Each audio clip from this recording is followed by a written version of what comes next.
the followers of prophet eradicate you from this world.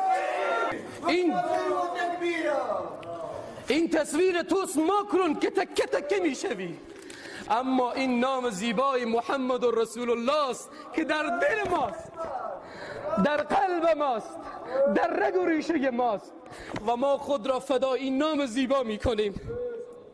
نام محمد، این نامی که درخشندگی خاص در دلهای ما داره، نامی که در قلب ماست و برای گستاخه ها و بیادب ها اجازه نمیدیم که به این نام زیبا توهین بکند. این نام محمد عزیز ما هست.